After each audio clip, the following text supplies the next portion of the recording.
Nature of Society, Part 2, Session 5.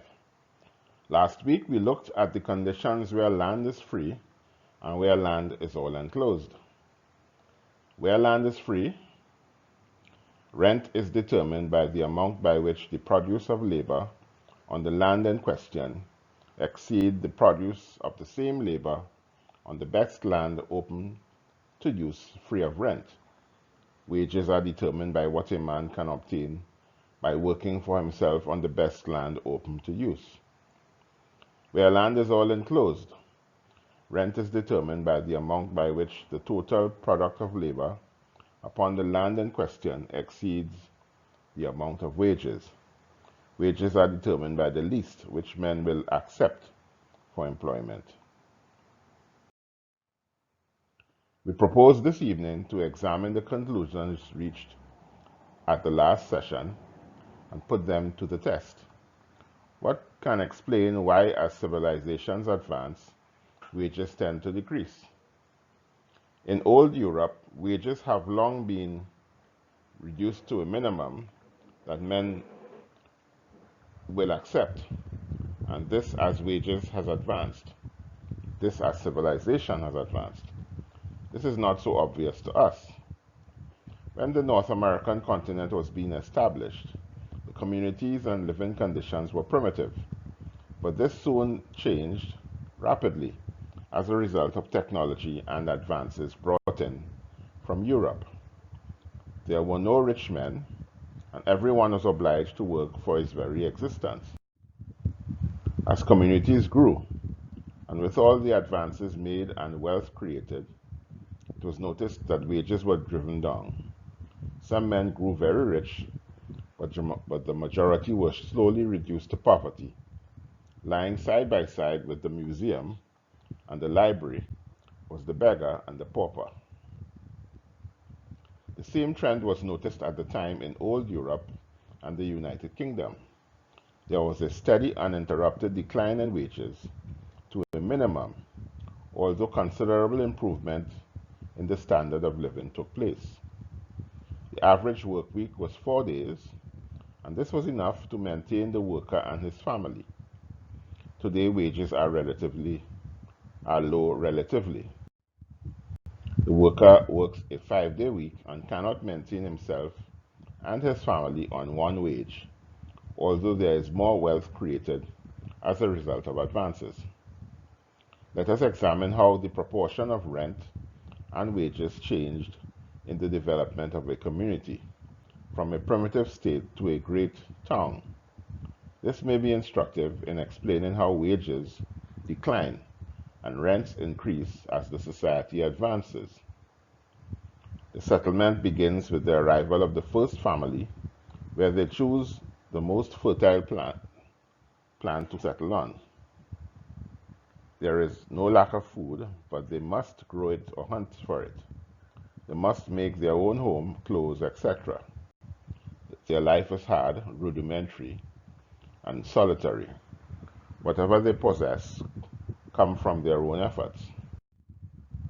Another settler arrives and he will be encouraged to settle near the first settler. There is now companionship. Tasks can now be accomplished beyond the individual powers of either. Much waste will be eliminated. The wealth produced by their combined efforts will be far greater and will be more beneficial than if either settler was alone. As more settlers arrive and as land of equal quality is available, the effect will be similar. The production of wealth per head would rise rapidly, but there will be no rent, and the ever-increasing product would be solely wages, of which all would have equal share. As the community grows, the division of labor will naturally arise with goods and services produced in specialization. This will construe to the rapid use in the creation and distribution of wealth as long as land is freely available. The phenomenon of rent will soon arise as the community grows and the latter arriving settlers begin to occupy the more inferior lands. At this time, the specialized traders would have occupied those lands that are more suited to their trades. The school, the shop, the church, the smith shop, the factory, the salon, and the restaurant would all occupy central locations suitable to its trade. The farmlands will now be far away from the center of the town. This division and specialization of labor will enable the landowner of those valuable sites to demand a share of the wealth obtained. If the landowner himself is the user of the site, the wealth created would include the rental value of his site. This rent that he would obtain is as a result of the cooperative work of the community as a whole, and would affix itself to his site because it happened to be at a location in the community where the benefits of this cooperation were felt. As the community advances and men begin to see the fortunes to be made by the ownership of land, men would seek to acquire as much of this land as possible. It is no longer a question of only using an amount of land that can be conveniently used, but obtaining titles to as vast an area as possible. These areas would then not be used, but held for speculative purposes against the growing demands of the community.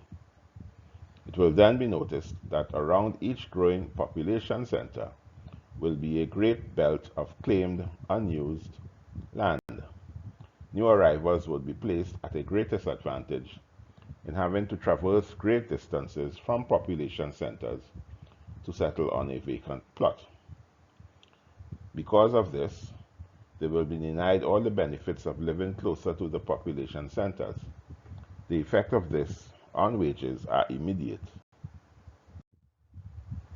The level of wages is set by the new settlements, which are far away from the population centers.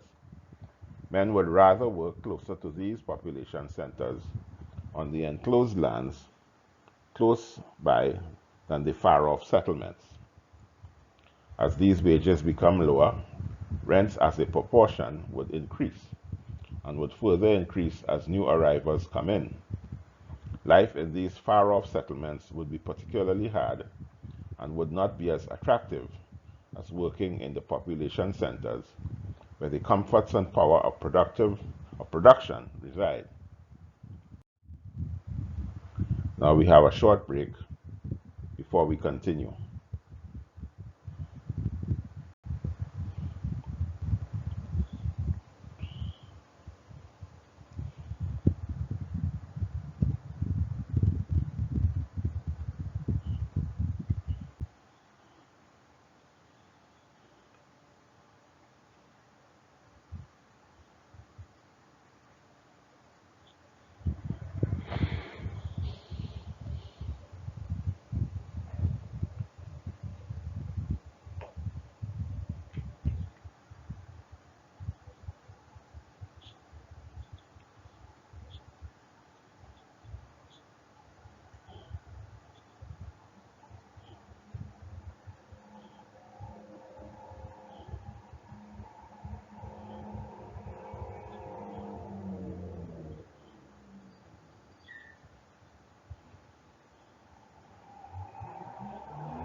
As more and more lands are claimed and enclosed, the point would be reached where the whole country will be enclosed. The stage is now set for an adversarial relationship between employer and employee, landowner and laborer, entrepreneur and worker.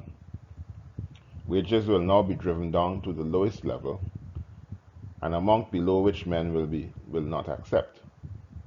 There is intense competition for work amongst all men. The general impression that technology and automation is to blame for the prevalence of unemployment and ghastly poverty is totally false. The true culprit is land enclosures. There is no doubt that lands that are claimed, enclosed, and out of use, if made available, the increased productive power granted by technology and machinery would enable men to live far better. This would set levels of wages at acceptable levels, and as society advances, wages would consequently advance with it. Where, however, people are denied access to these idle lands, the struggle for work would prevent the rise of wages. The lowest bidder would determine the level of wages. It is only after constant agitation by the mass of working men, as facilitated by unions, that minimum wages would rise. That this is the condition today of enclosed land may be observed by anyone who has eyes to see. In all countries of the world, all around their cities are areas of lands lying idle, but advertised as highly valuable for sale. Then why are they idle? These are lands held by speculators as having a double negative effect of unemployment or low-wage employment and overcrowding in town centers. Those who seek to escape from this overcrowding travel great distances to find a place to live. And this is the reason for urban sprawl and spoliation of areas spoken of in part 1 of the course. These urban sprawl communities do not have the same character and life of a traditional town, as much of the time and energy of its inhabitants are spent in town centers through employment and even recreation. Additionally, in all cities of the world are large areas of land occupied by antiquated, inadequate, and unproductive buildings. These sites do not yield optimal rents. Tenants on these sites do not improve the buildings which they use, as they see no benefit in doing so. This underdevelopment, however, does not stop the rise in rental potential as populations rise on these city centers. This underdevelopment of lands in the city centers must limit production and must cause unemployment and lower standards of living. The demand and supply of land or access to land does not follow the same principles as the demand and supply of commodities. When commodities are in short supply, the price for same are high, and market forces come into play that will allow the production of the commodity to meet the demand, and prices would again level off. With land enclosure, there is no such meeting of demand. Although over the short and medium term prices rise and fall, over the long term, prices continually are on the increase. Before we close this evening, listen to Henry George as he compares the life of a savage living in the civilized condition, where land is freely available, to the life of a laborer in civilized society, where land is enclosed. The aggregate produce of the labor of savage tribe is small, but each member is capable of an independent life. He can build his own habitation, hew out or stitch together his own canoe, make his own clothing, manufacture his own weapons, snares, tools, and ornaments. He has all the knowledge of native possessed by his tribe, knows what vegetable productions are fit for food and where they may be found, knows the habits and resorts of beasts, birds, fishes, and insects, can pilot himself by the sun or the stars, by the turning of blossoms or the mosses of the trees, is in short capable of supplying all of his wants. He may be cut off from his fellows and still live, and thus possesses an independent power which makes him a free contracting party in his relations to the community, of which he is a member. Compare with this savage the laborer in the lowest rank of civilized society, where life is spent in producing but one thing, or oftener but the infinitesimal part of one thing out of the multiplicity of things that constitute the wealth of society, and go to supply even the most primitive wants, who not only cannot make even the tools required for his work, but often works with tools that he does not own and can never hope to own. Compelled to even closer and more continuous labor than the savage, and gaining by it no more than what the savage gets, the more necessaries of life. The more necessaries of life, he loses the independence of the savage. He is not only unable to apply his own powers to the direct satisfaction of his own wants, but, without the concurrence of many others, he is unable to apply them indirectly to the satisfaction of his wants. He is a mere link in an enormous chain of producers and consumers, helpless to separate himself and helpless to move, except as they move. The worse his position in society, the more dependent is he on society, the more utterly unable does he become to do anything for himself. The very power of exerting his labor for the satisfaction of his wants passes from his control and may be taken away or restored by the actions of others, or by the general causes of which he has no more influence than he has over the motions of the solar system. The primeval curse comes to be looked upon as a boon, and men think and talk and clamor and legislate as though monotonous manual labor in itself were a good and not an evil, an end and a means. Under such circumstances, the man loses his essential quality of manhood, the godlike power of modifying and controlling conditions. He becomes a slave, a machine, a commodity, a thing in some respects lower than the animal. I am no sentimental admirer of the savage state. I do not get my ideas of the untutored children of nature from Rousseau or Chateau or Cooper. I am conscious of its material and mental poverty and its low and narrow range. I believe that civilization is not only the natural destiny of man, but the enfranchisement, elevation, and refinement of all the powers, and think that it is only in such moods as may lead him to envy the cud-chewing cattle that a man who is free to the advantages of civilization could look with regret upon the savage state. But nevertheless, I think no one who will open his eyes to the facts can resist the conclusion that there are in the heart of our civilization large classes with whom the veriest savage could not afford to exchange. It is my deliberate opinion that if standing on the threshold of being one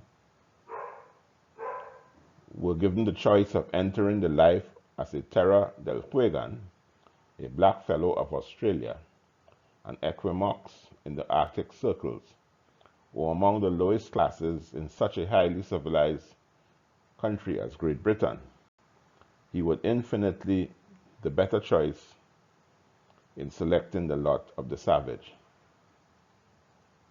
For those classes who in the midst of wealth are condemned to want, suffer all the privations of the savage, without his sense of personal freedom.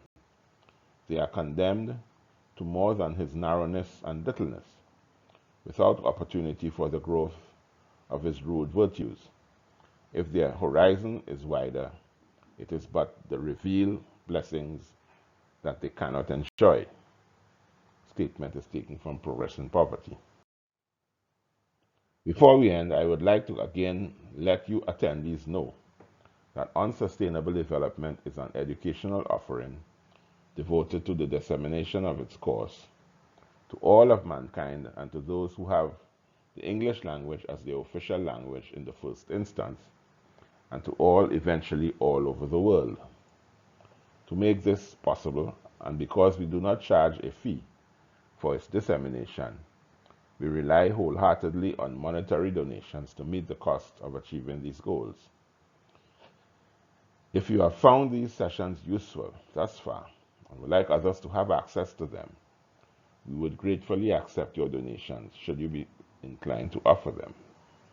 If you send donations to our PayPal account at the email address notebroker2001@yahoo.com. Thank you for your kind gesture. As indicated before, you can communicate with us by going to our Facebook page on Sustainable Development or our YouTube channel, Balancing the Economy. We will respond to all your comments or questions. You can also subscribe to our YouTube channel. Press the alert button to get notices that our latest session has been posted. All sessions are archived at our Facebook page. Please share with your family, friends, and acquaintances.